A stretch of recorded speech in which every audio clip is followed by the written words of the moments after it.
importante para todos nós. É o Dia Mundial da Língua Portuguesa. A data de 5 de maio foi oficialmente estabelecida em 2009 pela Comunidade dos Países de Língua Portuguesa, o CPLP, uma organização intergovernamental, parceira oficial da Unesco desde 2000, que reúne os povos que têm a língua portuguesa como um dos fundamentos de sua identidade específica. Então a gente vai falar tudo sobre a língua portuguesa hoje e é uma alegria muito grande poder falar sobre a nossa língua mãe, né, Alessandra? A gente estava falando dos regionalismos, de tantas coisas que a gente consegue falar com a língua portuguesa, né? É uma pena que as pessoas não estão mais falando da maneira correta. Estão aportuguesando demais a coisa? Será que está certo falar isso? Será que a nossa professora pode contar pra gente como é que funciona isso? Nós vamos descobrir agora. Aqui do meu lado direito está a Karina Adriele Duarte de Mello, doutora em Ciências da Linguagem. Boa tarde, Karina. Boa tarde, pessoal. A língua portuguesa é uma língua importante para o nosso mundo ou é só importante para nós brasileiros? Não, imagina.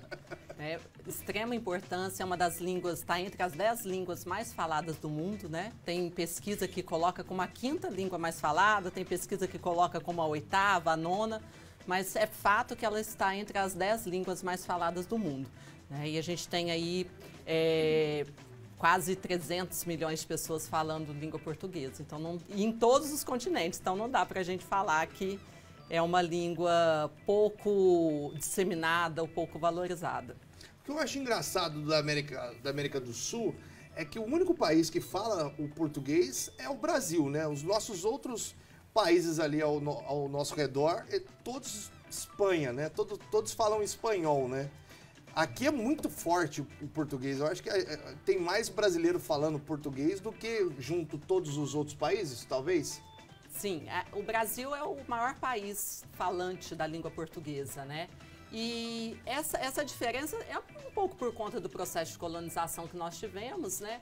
Mas eu acho que também é o que enriquece a América Latina, porque ao mesmo tempo que nós temos um idioma diferente, eu acho que falar um idioma diferente na América Latina vai mostrar justamente essa multiculturalidade dos povos. Então não deveria ser um motivo para nos distanciar, mas sim para mostrar a diversidade que é a América Latina. Eu estava vendo uma coisa, o Wagner Moura tá arrebentando a boca do balão lá nos Estados Unidos, né? Fazendo filme atrás de filme. E teve uma mesa redonda ali com grandes artistas que ele estava participando, né, de uma entrevista no Hollywood Reporter. E o pessoal achou estranho, né? Mas você não fala espanhol? Eu vi isso. Olha como é que é lá fora o que eles pensam da gente, né? Que eles acham que a gente fala espanhol lá fora, né? Muitos, né? Por ignorância. Eu acho que essa confusão se dá por conta da América Latina mesmo, né? De ser o país aqui que está falando, né, português, enquanto a maioria ainda fala a língua espanhola, né? Castelhano. Vamos falar um pouquinho sobre regionalidade, né? Sobre nossos sotaques. A gente tem aqui, o Brasil são vários Brasis, né? A gente tem de norte a sul um dialeto atrás do outro ali, uma coisa de louco. Como é que isso se deu? Porque a gente foi colonizado basicamente quase em toda a sua totalidade, né? Quase tudo por Portugal. Mas lógico que nós tivemos influência de outros países, Itália principalmente, aqui na nossa região. Tivemos uma invasão da Itália aqui, né? Muito forte. No sul, a Holanda, a Alemanha, os países, né, outros países europeus. Por que a gente fala tão diferente assim em pouco espaço de terra? Bom, eu acho que essa é uma das maiores riquezas da nossa língua, né? Porque se a gente for pegar um pouquinho antes de chegar no Brasil, né, na história, você pega a língua latina. A língua latina ela vai ser disseminada com o Império Romano, né, até chegar na Península Ibérica. E lá a gente vai ter o espanhol e o português de Portugal. E ela chega ao Brasil. E quando ela chega ao Brasil, né, aqui a gente já tinha os povos indígenas, então já tem aí o que a gente chama de um processo de aculturação, né? O que é a aculturação? Tem um lado bonito da aculturação, que é essa troca de cultura, mas também tem um lado triste, né? Porque geralmente o dominador impõe a sua cultura ao povo dominado. Né? Então, foi exatamente isso que aconteceu. 1500 está aí, né? Eu acho que tem um documento muito legal que todo brasileiro deveria ler, que é a Carta de Pero Vaz de Caminha, E lá vai mostrar muito esse primeiro contato dos povos portugueses com os indígenas que aqui estavam. E aí já começa a primeira troca, né? Os portugueses vão impor a língua portuguesa aos grupos indígenas. Depois a gente vai ter a chegada dos povos africanos, né? Na condição de escravizados, também um outro processo triste, né? Da nossa história. Feliz. E depois a gente vai ter a chegada dos imigrantes europeus. Então pensa bem aí quantas línguas, né, que já foram se misturando. Então, por exemplo, hoje quando a gente pensa no chiado, como nós dizemos lá do povo carioca, né? O mais, pois, do carioca, é a influência muito de Portugal direta. Por quê? Porque lá, né, foi para onde veio a coroa, onde começou lá toda essa grande chegada por ser, né, a modernidade lá na época, era o Rio de Janeiro, e é onde vem a coroa. Então você tem muitos traços do português de Portugal no Rio de Janeiro. E assim vai acontecendo, né? No sul você vai ter muitos traços das línguas, o italiano e outras línguas europeias por conta da colonização. Isso vai fazer ter essa diferença do sotaque, gente que fala tia, gente fala tia, né? Isso vai alterando aí. E é isso que deixa o nosso Brasil bonito. Ué. É bom demais. Eu queria entender por que não é fala porta aqui. Porta, portão, porteiro. Ué, que se você pegar o sotaque de Belo Horizonte, é completamente diferente da gente aqui do Belo interior. Horizonte é porta. É um negócio mais Portão. cantado, né? Mas nós aqui não é pra porta mesmo. Portão, porcaria. E o bom dos estudos da língua, né, esse estudo mais científico, é que vai identificar justamente isso. Por que é que nós falamos porta? A gente chama isso de R retroflexo. E os estudos comprovam que, na verdade, isso não é do mineiro, isso é do interior de São Paulo. Do interior de São Paulo, eu ia falar isso. Então, eu estava certa. Vem do interior de São Paulo. Mas é tipo, se você pegar um pouquinho mais ali perto de Americana, aí fica um negócio até meio... difícil de ouvir. Dói, né? É o 15 de Piracicaba. Porque você vai em Piracicaba, você já foi em Piracicaba? Piracicaba é um sotaque que, pelo amor de Deus, aqui, os homens falam mais ou menos assim, que porteira, que nós vamos porque você vai virar à direita. É um negócio que... Mas tem alguma coisa relacionada aos Estados Unidos, propriamente dito, ao inglês britânico, alguma coisa do tipo? Olha, eu acredito que não, né? A gente tem uma influência da língua inglesa, sim, na língua portuguesa, mas hoje essa influência se dá muito mais por conta da tecnologia, né? O verbo deletar, esses verbos assim, né? Porque a presença inglesa aqui na formação do Brasil, né, enquanto processo de desenvolvimento, não foi tão intensa quanto dos africanos, indígenas que aqui já estavam, né, dos portugueses e europeus. E a gente falando indígena, a gente assimilou muita coisa da língua, né? Tupi-Guarani. Itajubá, né? Principalmente os nomes das nossas cidades, né? Itajubá, Ituiutaba e por aí vai, né? Tudo indígena, é tudo letração indígena, como diz minha mãe. Letração indígena, isso aí mesmo.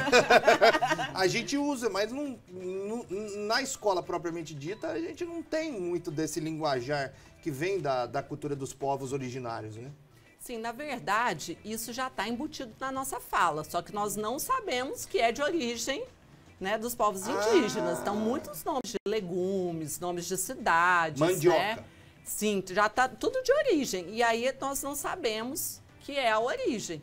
Na verdade, a gente já tem essa proposta, até na mudança dos últimos anos do ensino da língua, de tentar resgatar um pouco isso, né? Quanto dos povos indígenas tem em nós, quanto da cultura africana já tem na nossa língua.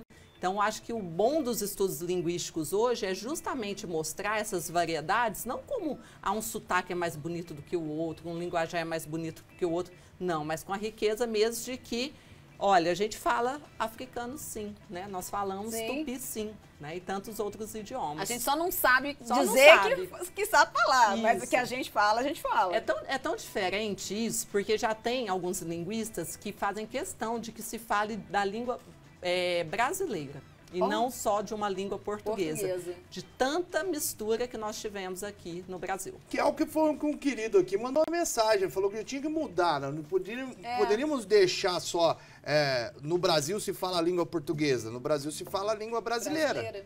Sim. Tem algum estudo para isso, para fazer essa mudança? Eu acho que é muito radical, né? E isso, sabe o que parece? Muito... Lembra da discussão em torno do antigo acordo ortográfico? Sim. Ai, vamos mudar ou não vamos mudar? Na verdade, tem dois pontos de vista aí.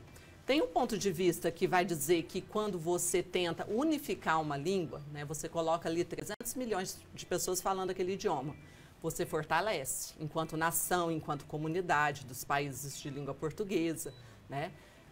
O outro lado vai dizer que isso é muito difícil. Por quê? Porque a língua é viva. A língua está no falar das pessoas, né? Como que você explica hoje para uma gramática o que é contatinho?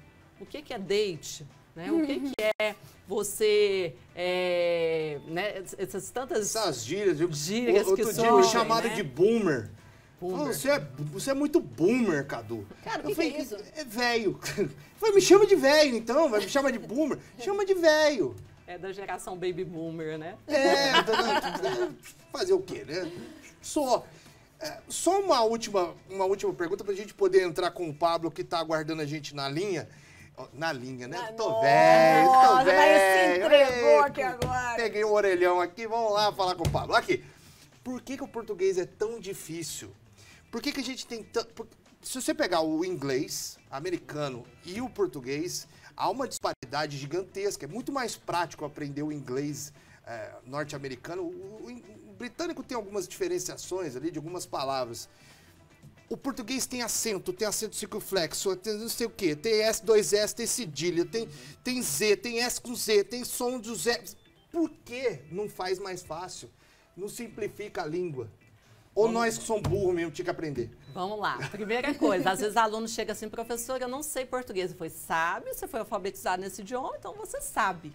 Né? Às vezes a gente não conhece algumas regras da norma padrão. Tudo bem, não tem problema nenhum ir lá e pesquisar. Né? Mas vamos tentar mudar essa sua pergunta. Em vez de por que é que o português é tão difícil, poderíamos perguntar por que é que a língua portuguesa é tão rica? Porque quanto mais vocabulário você tem, né, mais possibilidades você tem de nomear as coisas. Guimarães Rosa, que é um grande escritor mineiro, ele dizia pra gente assim, ó, muita coisa importante falta nome. Então, a língua portuguesa tendo aí tantas variações, tantas flexões, tantas conjugações, isso é riqueza, né, para nós. E só pra gente fechar, tem uma frase que eu adoro, que fala que os limites da minha linguagem são os limites do meu mundo. Se a nossa linguagem é expandida, o nosso mundo é expandido. Nossa! Uau! Eu que sou dislexo mesmo, eu não consigo aprender. Sabe sim, Tô sabe brincando, muito tô bem. brincando. Muito obrigado você que assistiu esse corte até agora. Olha, já sabe o que fazer, né? Dá aquela força, é o like, é a curtida, é o comentário, é o compartilhamento, faz de tudo um pouco, que aí você incentiva a gente a continuar produzindo conteúdo pra vocês aqui também no YouTube e no Facebook. Valeu, gente! E ó, não se esqueça, siga a gente na Rede Mais HD, YouTube, Facebook e o Instagram. Valeu!